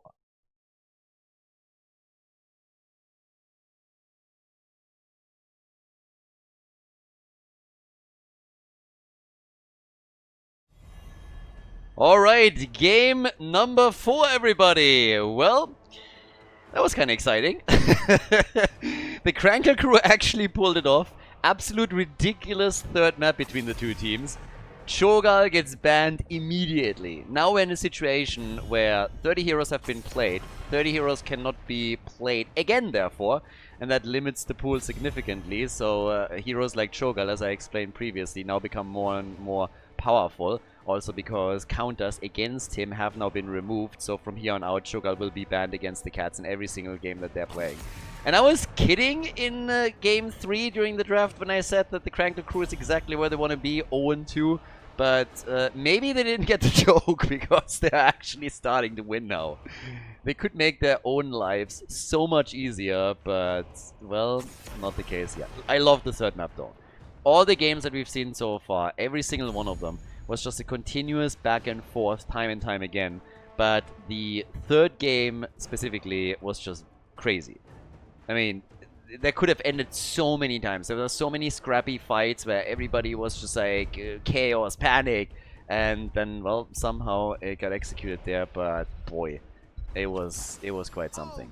So right now we got Lucio, who gets picked first actually, and then Brightwing and Diablo On the other side. Okay, so we get Brightwing Diablo. Really nice opening. Alderac Pass is the map now, so with it being Alderac, there's a big map already that's guaranteed. You can obviously still play a card. I mean, we've seen Vikings here. You can go Samuro if you have somebody that plays it well. Just a couple of options. A lot of globals obviously have been played now, so they can't be played again. Avatar combos have been played here previously too, so that's another potential option that could be executed. We get Stitches and we get Imperius. Okay. Yeah. And with Stitches and Imperius, you have a side laner locked in. You have basically a really beefy front line. Good stuns too. Follow up whenever Stitches hits a hook. Tychus gets banned so that Diablo has a bit more freedom as he dashes through the opponent's team here. But Stitches with a hook is going to be with Hook Gorge, potentially. I actually don't even know if he goes for Gorge here, if we're just going to see Putrid Bile. A lot of the heroes that you normally pair when you want to go for Gorge are already gone. There's also no follow-up stun outside of Imperius right now, so that might be enough for them if they have the burst damage. But there's a chance that they just go Putrid Bile around the objective. So, definitely. I mean, Lucio, Stitches, Imperius, for starters, they still need their damage. But there's no Medivh that you can go for a Kidnap combo. There's no Falstad where you can gust the opponent out. So those utility heroes are already gone. They can't be played again. With Diablo, they still need their side laner. I mean, they know that he's up against Imperius, so they can already influence the decision a bit. Li Ming band, Junkrat band. Yeah, we still got... Oh, Suljin Zagara. Okay. Suljin and Zagara. Yeah. Me like it. So you have the stacking. Suljin, they need to keep Suljin alive, obviously. But if they can, and if he stacks well, then that late game is going to be pretty brutal, potentially. And then on the final pick, I mean, Zagara... I mean, they need another melee here. Diablo alone is not going to cut it. This is nice damage that they have. Oh, and Zeratul is going to hunt Zergs. He's going to go for Zagara here. And for Fruit Flies. Cassia... That's another final damage dealer. Yeah, and that leaves us with Sadath. Final pick for game number 4. So it's match point number 2 now for the Cats. They lost on Tomb of the Spider Queen. Now here on Alderac Pass they have another shot. If they can pull it off. Very different question. They chose the map, by the way. They went for map choice. They didn't go first pick, first ban after they lost on the last one. They went for map choice. They want to play here. And they go for Urel. Urel, Diablo. Very nice comp. Guys, let's go. Who takes it? Are we going to go to game number 5? Or are the Cats going to finish what they started here on Alderac Pass? Alrighty, so game number 4. We have on the left, we got Captain Rex on Brightwing. We have Hireth on Diablo. And Sadath on Urel. Valar on Zagara. And then on top of that, we have Drakia on Suljin. On the right side of the map, Deviant on Cassia, Porky on Stitches, Malkarx on Zeratul, Sven on Lucio, and Krankle on Imperius. So, let's go. Let's see what we can actually pull off here right now with the two teams. At this point, we have, well... a bit of a battle in the middle of the map. Down at the bottom, we have currently Hireth and Valar. Yeah, I mean, Stitches is already going on level 1, straight into Hungry for More now. So he has the potential to really spike up his hit point pool as we're going through the game. But then at the same time, you have topside Urel against Zeratul. That is one of the things that especially Zagara has to keep a bit of an eye on, where Zeratul is what he does with positioning and what we're going to get there. We now have Drak here trying to get some stacks together, and actually he's the one that is also dealing with the camp. I'm not quite sure. I mean, on the one hand, obviously he's quite nice in that position. On the other hand, if you get Zagara in here, then maybe Suljin can start stacking a little bit in the other lane. But yeah, certainly not the case. So now we got Porky and Krankle. We got Sven at the bottom, so it's a 3-man for them. Cassia started to take care of the camp here. So she's currently doing that. Yeah, Deviant has to be a little bit careful. He needs a bit of an assist. I mean, Cassia alone is going to get that done, but Porky is now trying to speed that up for them. So, bot side, that's where we have Zagara alone against Imperius now. But Diablo in for a little bit of trouble. Trying to take them out here quickly. Yeah, but they can't get that first blood. Level 1, by the way, Recklessness for Soljin. So, really nice one for him to stack his baseline. But as I said before, in order to do that, you also need to be in a spot where you actually have some people checking... some people that you can hit auto attacks against. So this is something that they've been severely lacking here. Now all the way up at the top, we have still that 1v1 with Urel doing her thing. So she's going to play this out a bit further. And then in the meantime, of course, the big question is still what's happening here in the middle and who's going to get first blood. So yeah, that's another one here. But anyways, as things stand, nobody has died just yet. Things are so far working out quite nicely for the two teams in the early game, as everybody is hoping that they're at least not going to be the team that loses the first couple of heroes. So yeah, everybody is like playing this a little bit more cool, calm and collected, especially after what happened on the last map. I gotta give some credit to Stitches, by the way. My man is absolutely destroying his stacks on his level 1. I mean, look at this. He is totally crushing that. So, not too bad. That's actually massive right now. With him sitting at 12 stacks after 3 minutes, he's moving from one lane to another. Porky could... I mean, there's a couple of aspects to this. Porky with a high hit point pool is on the one hand amazing, and I really would love for him to, you know, in the late game have these like 11, 12,000 hit points. But also he goes up against two heroes that are really good against that, especially with Zagara and the talents that she could take around level 16. Then on top of that, you have, of course, also Suljin, who's also doing a lot of work here. So, yeah. Quite a bit that they could currently try and do. I mean, still not a single kill. 4 minutes in as we speak. And now maybe a shot to finally go for that first objective. I know what times you see teams wait until level 7. That's the same that we're getting here as well. So right now we have Valar and Captain Rex at the bottom together with Diablo, still hoping to get a bit more creep spat going so that Zagara is safer, also against Zeratul later on. Currently he's still absolutely happy sitting at the top lanes, and that's really a problem. But, well, over here in the middle, we have the hook, and it's just a little bit short of Diablo, who went into Malevolence on level 7. We have Stitches now with 16 stacks. That's not bad. Again, Porky is very clearly, deliberately moving between lanes, and sometimes even getting a bit of a boost from Lucio to make sure that he's able to get some extra hits together. So, yeah. As is, we are still waiting for the first kill. It's kind of crazy, by the way. Some of the other games, by this time, we already had 4, 5, 6 kills. Now we're 5 minutes in, and we don't have a single one yet. So everybody is just playing it super careful here. Extremely cautious performance. Interesting also that level 7 is now Arcanite access for Suljin. So he really wants to turn into this mad damage machine that we're going to get at some point. We have right now only 3 stacks on this baseline, and this is exactly what I talked about earlier when he went for the camp. And I still kind of feel that Zagara there might have been a bit better, with a bit of an assist from someone else, so that Suljin has a chance to participate in some fights. To be fair, there weren't really a lot of fights. Should also be reflected in the damage numbers. And yes, it definitely is. I mean, Zagara has 10k, but look at everybody else. They have basically no damage. That's just absolutely nothing. So, yeah.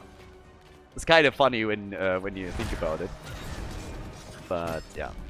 As is level 10. Level 10 and not a single kill. They go Gorge, by the way, so no Putrid Bile. We have Apocalypse, we get Devouring Maw, and we have Taz Dingo too. Sadath, still against Zeratul, who's obviously also trying to prep. He's currently sitting on a completed level 1 quest, has his Might of the Narazim, so it gets really dangerous here.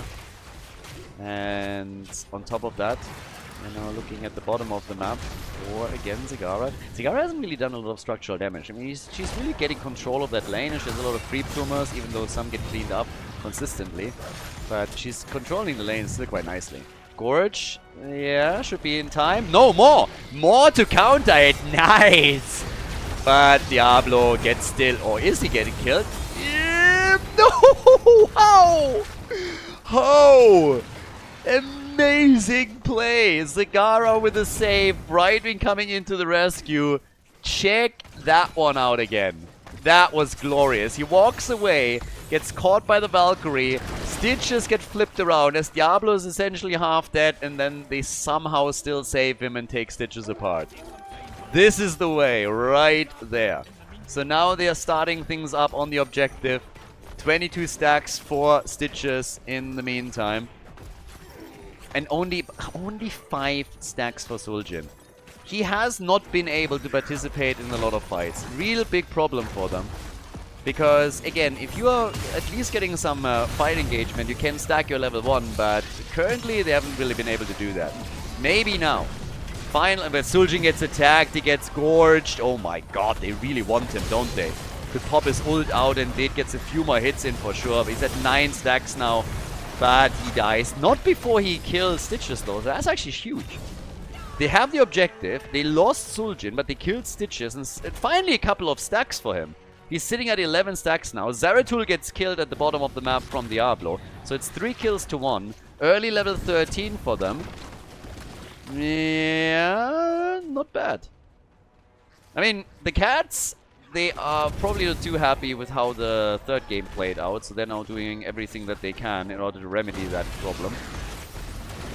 And that was a nice step into the right direction for them. I wouldn't count out the Krankle crew after the previous best of 5, and especially after what they did just do on the third map. But there's some damage on the fort at the top. Yeah, it's actually quite a bit. Diablo at the bottom, they want to go for the kill. Apocalypse used there, and they get it. Yep, that's the end of Imperius, and it might be the end of the fort. Imperius is gone. Fort might get destroyed too. 4 kills to 1. That's a pretty decent first objective. Yeah, with Zagara, obviously, they have a hero that's great at pushing. No, they set up that boss right away, don't they? From the looks of it. Actually, Urel, Divine Steed, hook, set up. No, gets caught mid-air by the Valkyrie. Yeah, but Urel pops the ult. I'm not sure if she's gonna die. Brightwing helps out, and they have to retreat. There's still too many towers available. But down here, they're actually going for the boss. And they should be able to nail this one very, very easily. And the red team, they know what's going on, so they're doing the same thing now up at the top. Yeah, they realize what's happening, and they just said, guys, we can do the same thing. We just go top side, we take our boss too. The difference is obviously that the blue team still has a fort at the top, and they also have, in addition to that, still a wall and towers. So this bot lane push, this bot lane pressure with the blue team's boss is a lot more dangerous. Curious gets attacked again too. Diablo was actually fairly close. He could have gotten a wall stun and a follow-up. That would have been pretty nice for them. The one thing that I really like from the red team and the way that they're dodging out on some of the fights that they could definitely take is that it prolongs the game a bit, it helps Stitches, and it also robs Suljin of opportunities to get stacks on his level 1. That's a pretty big play for them. Because what that basically does is keep him, keeping him in a reasonable frame. Suljin currently has 13,000 damage. Less than Zeratul, about the same as Cassia and Imperius, and less than Zagara. If you don't pay attention there, he is gonna crush things and will destroy you later. So if you just give him one brawl after another, that's a problem. Irel, this time she gets caught with her pants down, aka pulled on cooldown. And that's the second kill, and nearly level 16 for the red team. Yeah, he's trying to dodge a hook that didn't come. Porky still playing around here. And here come the level 16 talents. And Porky is now at 28 stacks for his level 1. So 28 stacks for him. Same time now, we got 4 kills to 2. Hook, not connecting. Urel, by the way, back at 10. Zeratul at the bottom of the map. And the prisoner camps are up on the map once more. So now another chance for the two teams to make their move here. Game 5, yes or no? It's the big one right now.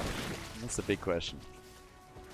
Top lane, by the way, is not taking too much damage. Down here at the bottom of the map, the keep is now open. So the bosses have done a little bit of work. Oh, Lucio! Yeah, Lucio nearly down. Diablo still makes a play. Apocalypse, everybody dodges it. Yeah, both teams failing to follow up on some of the setups that they executed here. But we still have Urel popping the ult. Has to get out of there. And they're not risking anything. They were for a moment thinking about dashing in with Diablo, I guess. 15 stacks now for Zul'jin, so at least he has his range increase. Range increase is in. That's good. Now it's a bit easier for him to stack, so Draka is going to have an easier time from here on out. Same time now. We're having at the bottom of the map, I mean, Zeratul has been on the side lane a lot. He's really been doing a ton of work, keeping them not only in experience range, but also always providing a threat against Zagara. And then, on top of that, ensure that he's going to take care of some of those creep tumors too. So, yeah, that was the next one. But, time again for the objective. And time again for Zul'jin to get some fights here. This is what they're looking for. Get a couple of battles, get a couple of fights, stacking a bit, at least get to the 30 stacks where he gets the double swing on the Arcanite axis. He's pretty slow in stacking on those as well. 21, I mean, again, it's not horrible or anything, but it's a far cry from what he was hoping for at level 13 when he made the pick, I can guarantee you that. So, right now, we have, Zul'jin gets the ult out, more from Zagara, gets hit, where's that heal? Gets some, but not enough. Stitches gets also still attacked as he went in deep again, but this is not where it all stops. Sadath is also in trouble, and Urel gets crushed. Cassia is getting it for the team. So kill number 3 for them. Hooks are still being dodged, but that last fight didn't go all that well for the blue team. Apoc! These Apocs are not hitting. Herath is trying to execute comps, and it just hasn't worked for them. So, yeah, bit of a problem, honestly.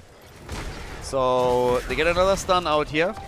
Want to make another move for the objective. Urel is not back yet, so they're still waiting for Urel to come back into the game, but that objective is very likely going to be hit by the Krankle crew. Now they're going for... he just completed it, so he's going to die and then he's going to respawn. I suppose that's good news at this point in the game. But that's an objective for the Krankle crew. They are losing some hit points down at the bottom keep. It's actually a bit of a surprise to me that Zeratul moves towards the top instead of down to the bot lane. I mean, eventually, of course, it's going to be pushed out by the Raiders. Not cavalry. Raiders over here. But still. 18 to 18. 4 kills over. It's so dead even. It's absolutely dead even here. So, yep. Right now, next little move is coming in onto the mid lane. They're defending here. Down at the bottom, they're still escorting some through. So, that's going to be the next one. And yeah, well, let's see. How much further can they go on this?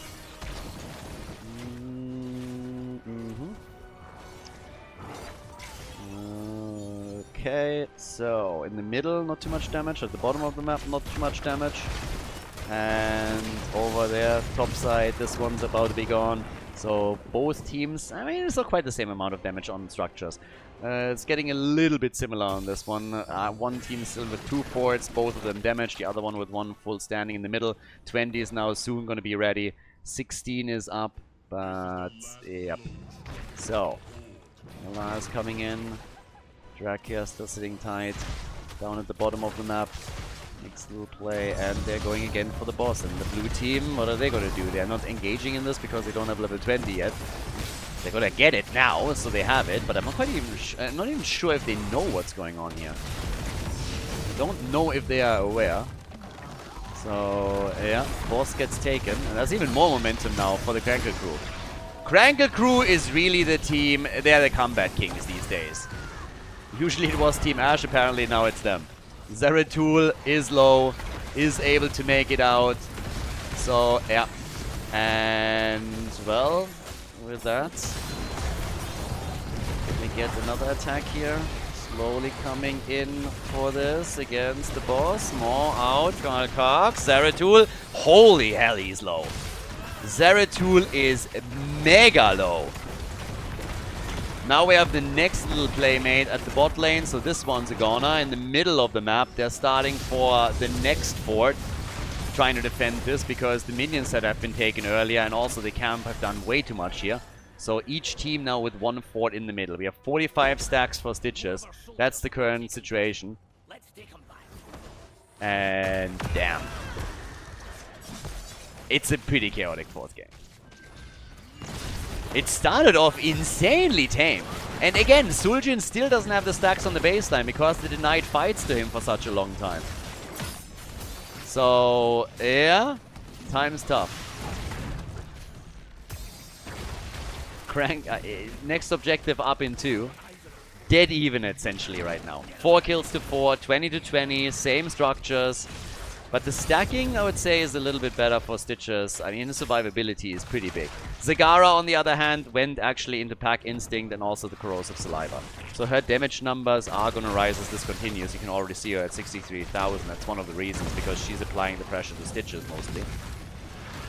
So, yeah. And Zeratul with the mobility still controlling some of the lanes. I really wish they would take care a little bit more of the bot lane though, because that's where their keep is under pressure. Diablo! Trashwing with a heal? How is he still alive? Are you joking?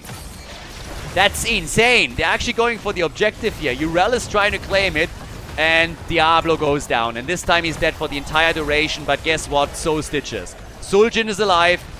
Oh, he's about to die. No! They lose Brightwing instead. Suljin gets a few hits. They're moving back out from it. But damn, that was wild.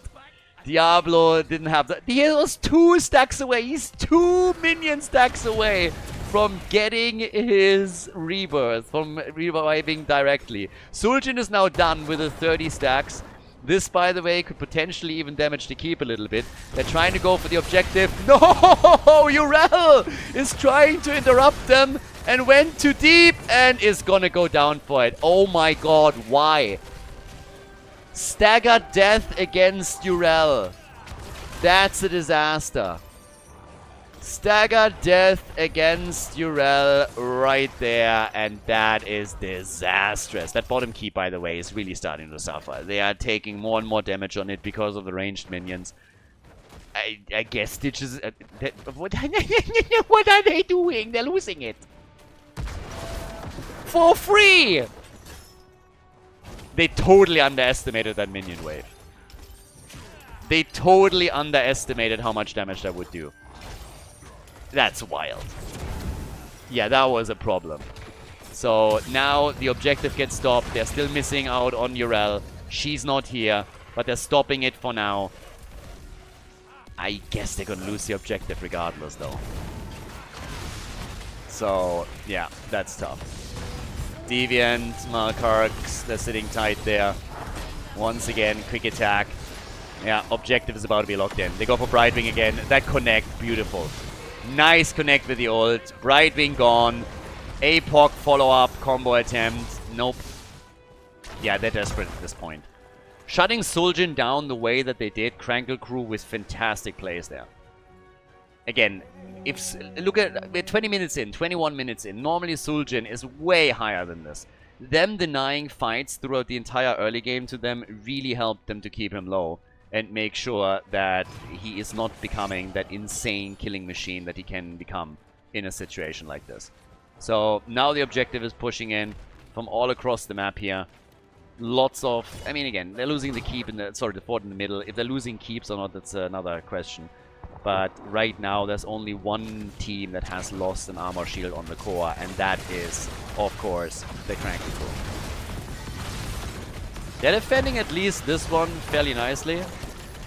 So, yeah, taking that one out. Not too bad. That was an easy one. The one at the top probably too. Zagara is down at the bottom of the map. It's a question of whether or not Suljin can connect the hook. Sorry, if Stitches can connect the hook, or if Imperius is connecting one of his ults too, who is now back up.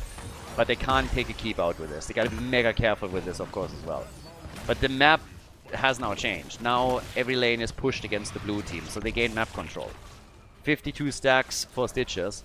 And then in the meantime, we have 51,000 damage for Cassia, 89,000 damage for Zagara.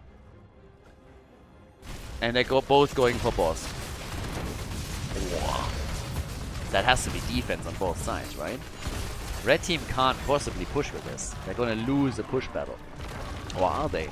Because they're actually so much faster. This is a 10-second, 15-second lead that they're currently running. It's a pretty significant difference. They're already hearthing back. So they're taking it, they hearth back, and yup. That's the keep gone. I mean, boss would have deleted it anyways, but the red team is getting something out of this trade. The blue team isn't. The reason why the blue team actually went for it in the first place is because if they don't, then the red team makes a double boss play. So they knew they would lose the keep. But now it's again dead even. This is like the third or fourth time that the two teams are totally tied here. Still nice damage against the core. It's gonna regenerate. They're not even worried about it at the bottom of the map, and why would they? But yep. So far, so good. Top side, that's where we're now looking again at them trying to trap a little bit. And over on the left, yeah, boss is gone. 11,000 hit points, gonna regenerate quickly. Over here on the right, we're getting the same. But they get the elite on the objective.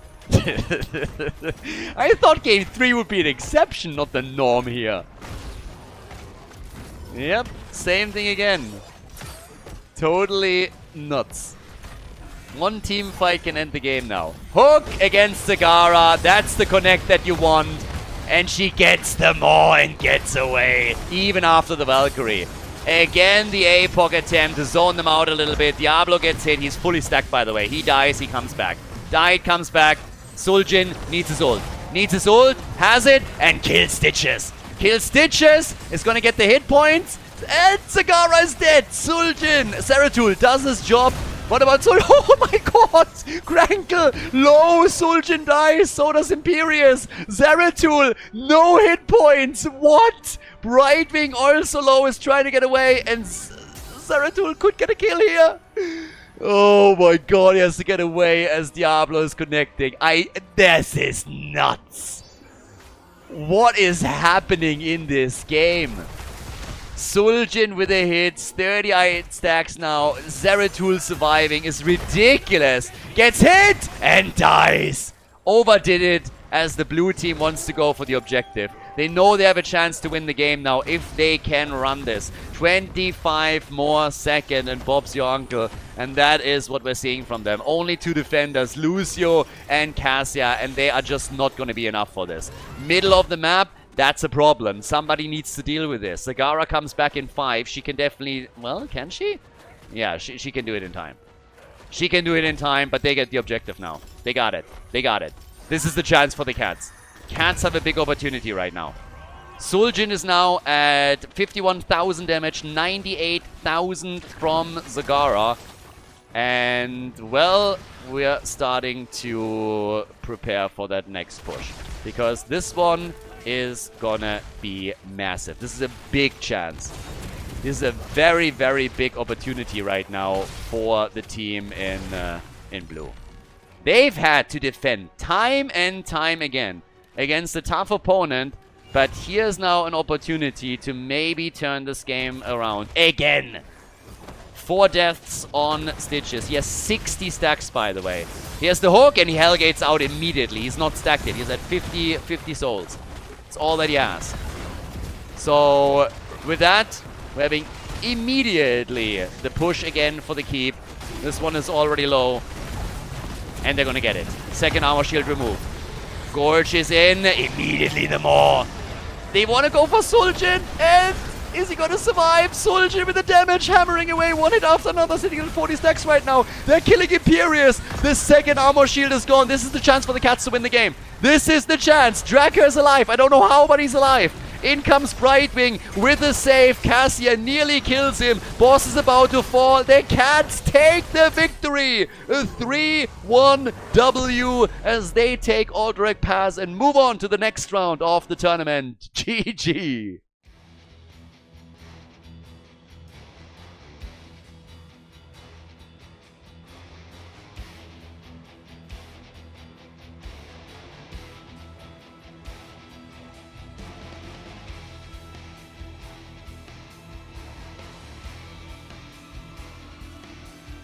Thank you everybody for watching the video today. I hope that you enjoyed the show and the commentary. And keep in mind that the spoiler protection that is going to run for the rest of the video is made possible by all the support on patreon.com. So guys, if you want to support my work, if you want to help me start new projects and keep the spoiler protection in place, please consider heading over to patreon.com/Khaldor. There's also a link in the YouTube description and check that out. Thanks in advance, and see you guys next time with more esports coverage here on Khaldor TV. Have a great day.